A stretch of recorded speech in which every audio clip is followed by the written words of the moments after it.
Friends, Brian here from Middle Age Mind and Muscle. I hope you guys are having a great summer. I do realize I have not been posting quite as much. Enjoying my summer, and I hope you guys are as well. So, my last post, in my last video I made, my good friend Kilo Lifter, he asked me about, at our age, any tips or any advice on people with back problems. Now, first and foremost, as you guys seen in the disclaimer, I am not a doctor. I can only give you my opinion and my experiences. I have had injuries over the course of my lifting as an adult, but a couple of important things I wanted to pass on that maybe might help Kilo Lifter. A couple of things we're going to talk about. I've had injuries. You guys know about my pec tears. Some of them are just from being stupid and not getting it. But as I got on with my last tenure with training and powerlifting, arguably, except for bench press when I was at my strongest in my 40s, when I went down to Ohio, when I had proper training and schooling on proper powerlifting training, conjugate training,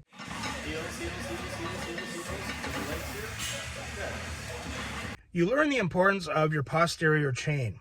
So getting your posterior chain as strong as possible is very, very important. So in all my times of deadlifting really heavy or doing really heavy bent over rows, I never ever had an injury with my back. I may have had a couple of little minor hamstring strains, but minor at best. I never had any problems. And when I get people saying, oh, I don't deadlift, it's hard on my back, I'm like, no, man, you're not getting the program.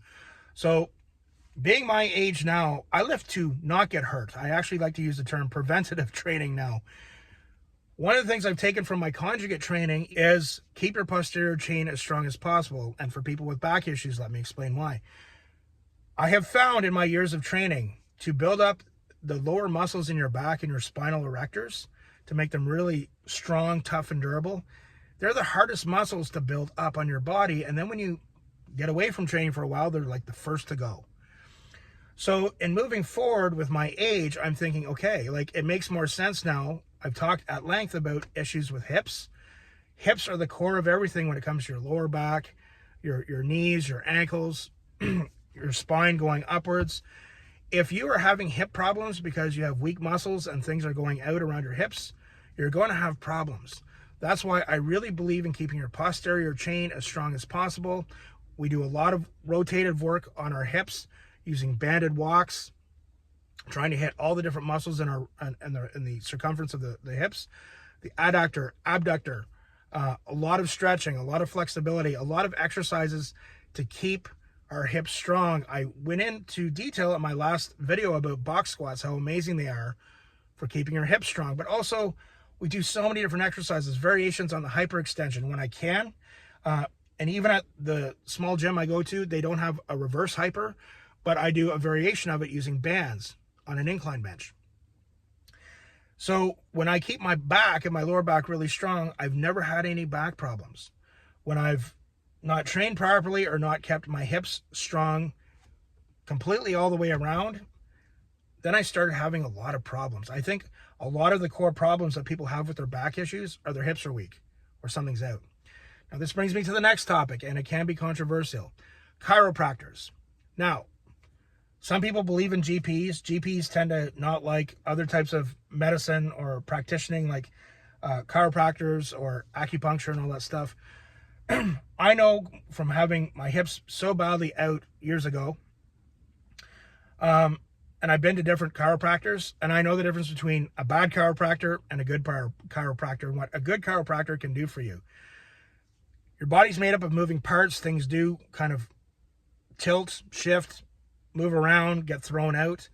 A lot of people are against chiropractors, and my assumption for that is they've either had a bad experience with a bad chiropractor, or maybe they're listening to a general practitioner, someone who hates chiropractors. But you know, you'll notice it when you walk. Like our hips are constantly under so much usage, whether it's in the gym doing squats, walking, running, everything. Our hips are constantly being used. They're going to go out sooner or later. And then when your hips start going out, your spine starts doing some weird things too to try and stay back in place. I know the benefits of a really good chiropractor, and I have to, I can tell when my hips are out. Just there's more pain when I'm walking, when I'm squatting, like my body starts doing compensatory I don't even know what the right word is, things to compensate for my hip being out. It's my right hip usually. And sometimes if I have weight on my back and I'm squatting, sometimes I'll strain my right adductor, which means, ooh, my hips are out because it's taking on more strain. So for me, I believe in a good chiropractor. I've actually been, that's where I am right now. I've found a good one in my area where I live now. And, you know, sometimes it takes a few adjustments, but I would recommend to anybody, get a good chiropractor. I know some of you aren't going to agree with me. I've seen firsthand what a good chiropractor can do when you've had a lot of years of lifting under your belt. And I keep my posterior chain strong, and I keep my posterior chain strong because I need that to stay strong to get through the rest of my life with minimal back and hip issues. A lot of people just don't understand, you know, and it's not that I'm trying to put people down or say I'm better than anyone else, but, you know, when you get to middle age, man, things change. Your body changes. So when I look around, I can see people who are having a lot of problems, and I wonder, you know, look at the way they're walking. It looks like their hips are out. They probably need to get adjusted or strengthen their hips, but is that what their GP is telling them? So Kilo Lifter, I hope this helps you. That's my take on preventing back problems, is keeping that area of your body really, really strong, not just for powerlifting or even bodybuilding purposes, but just say, hey, like, I have to train and I have to exercise, I have to stretch, and I have to eat good to kind of carry me forward in life. This is my vehicle to get me through life. Whether I die tomorrow, I die in 10 years, I die in 25 years. So having a posterior chain, build it up and keep it strong, because it's such a pain in the ass to build up if you just let it go. I hope that helps. What do you guys think? Comment below. I appreciate all the likes. And remember, this is my therapy.